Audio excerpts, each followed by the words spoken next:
सभी लोगों को जय हिंद। आशा करता हूँ आप सभी लोग एकदम स्वस्थ हो गए और अपनी प्रिपरेशन को अच्छे से कर रहे होगे। एक इम्पॉर्टेंट चीज़ आप लोगों को बतानी थी, मेरे पास बहुत टाइम से जो है क्वेरी आ रही थी कि ये बता दीजिए कि एसएससी सीजीएल 2022 का जो है रिजल्ट कब तक आ सकता है। जी हाँ, अभी तक तो जो है एक्सपेक्टेड कट ऑफ की बात चल रही थी, पर रिजल्ट की भी क्वेरी आ रही थी। तो ज़्यादा आपका समय ना लेते हुए इस विषय के ऊपर आपको थोड़ा अपडेट कर देता हूँ, क्लियर कर देता हूँ।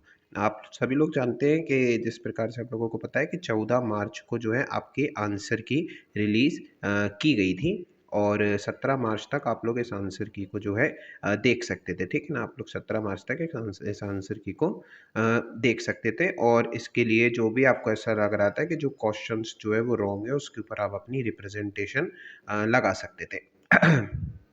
मैं आपको बताना चाहूँगा कि क्योंकि 17 मार्च तक आप रिप्रेजेंटेशन लगा सकते थे, इसका मतलब है कि 17 मार्च तक सारी रिप्रेजेंटेशन लग गई। अब एसएससी जो है इन रिप्रेजेंटेशंस के ऊपर विचार करेगी, इन रिप्रेजेंटेशन को देखेगी कि इनमें कौन से ऐसे क्वेश्चंस हैं जो कहीं न कहीं सही हो सकते हैं और एसएससी के द्वारा वो क्वेश्चंस गलत बताए गए। इनके ऊपर विचार करने के बाद एसएससी जो है रिज़ल्ट के लिए प्रोसेसिंग को आगे बढ़ाएगी। मैं आपको बताना चाहूँगा आपका जो रिज़ल्ट है, जो मेरा ऐसा मानना है, जो मैंने अभी तक एज़्यूम करा, जहाँ मुझे थोड़ी बहुत जो है जानकारी मिली है, उस बेसिस पे मैं आपको बताना चाहूँगा कि आपका मेंस का एक रिज़ल्ट नहीं आएगा। आपके मेंस के एक्चुअली में 2 रिज़ल्ट आने चाहिए, राइट? अब मैं क्यों ऐसा कह रहा हूँ, आइए आपको बताता हूँ। सबसे पहले मैं आपको बताना चाहूँगा कि आपको मई के मिड में, जी हाँ, मई के मिड में यानी कि 15 मई के बाद आपको कभी भी देखने को मिल सकता है कि एसएससी जो है आपका सीजीएल 2022 का रिजल्ट डिक्लेयर कर दे, ठीक है ना? याद रखिएगा मई मिड में, ठीक है ना? मई के मिड में।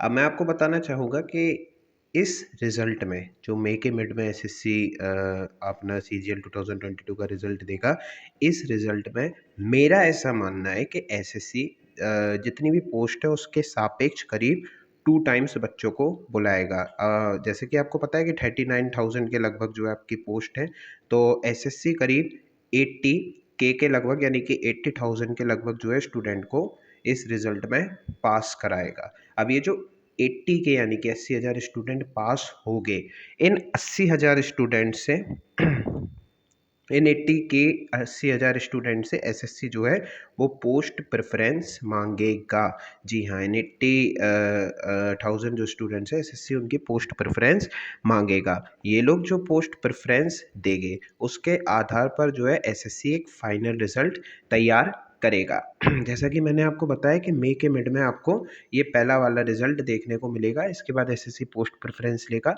उसके बेसिस पर आगे प्रक्रिया को आगे बढ़ाएगा और पोस्ट प्रेफरेंस लेने के बाद आपसे आपका स्टेट प्रेफरेंस वगैरह भी लेगा और चीज़ों को जो है आगे बढ़ाने का काम करेगा। इसके बाद जो मई मिड में पहला रिजल्ट आपको देखने को मिल रहा था, मई मिड में आपको जो पहला रिजल्ट देखने को मिला था, इसके आप ये समझ सकते हो कि कुछ टाइम बाद यानी कि आपको करीब मैं बताना चाहूँगा कि जुलाई, जी हाँ, जुलाई में हो सकता है मिड जुलाई या फिर जुलाई एंड तक आपको एसएससी सीजीएल 2022 का फाइनल रिजल्ट देखने को मिलेगा। जी हाँ, जुलाई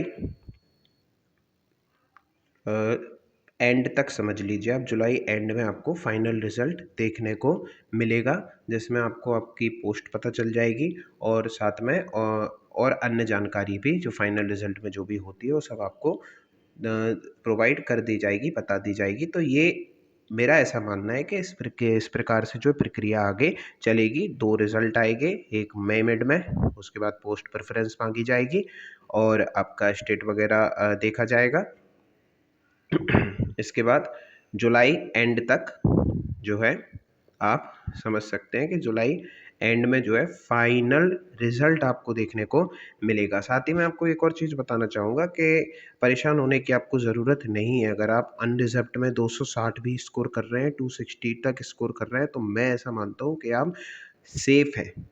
आपको भले ही पोस्टल असिस्टेंट या सॉर्टिंग असिस्टेंट ही क्यों ना मिले, पर मैं आपको ये बताना चाहूँगा कि अगर आप अनरिजर्व्ड में 260 भी स्कोर कर रहे हैं तो आप सेफ़ हैं। और इसके नीचे अगर आप स्कोर कर रहे हैं और किसी दूसरी कैटेगरी से, तो भी आप कहीं न कहीं सेफ़ हैं। अब मैं ऐसा क्यों कह रहा हूँ? तो इस चीज़ को आप देखने के लिए जो है हमारे चैनल पर एक वीडियो डली हुई है डिटेल्ड एनालिसिस की, कि कितनी कट ऑफ जा सकती है, एक्सपेक्टेड कट ऑफ के बारे में उस पे चर्चा की गई है। मेरा ऐसा मानना है कि अगर आप सच में चाहते हैं कि आपको सही नॉलेज हो और आपको लगे कि अ, आपको पता चले कि हाँ, इतनी कट ऑफ जा सकती है, अगर मेरे 260 मार्क्स भी हैं अनरिज़र्व्ड में तो मैं क्वालीफ़ाई कर सकता हूँ। उसमें कई सारे फैक्टर के ऊपर बात की गई है।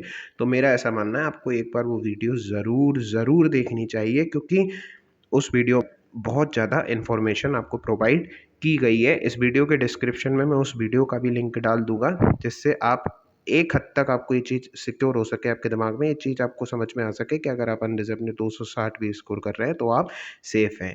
बाकी अगली वीडियो में मिलेंगे। धन्यवाद।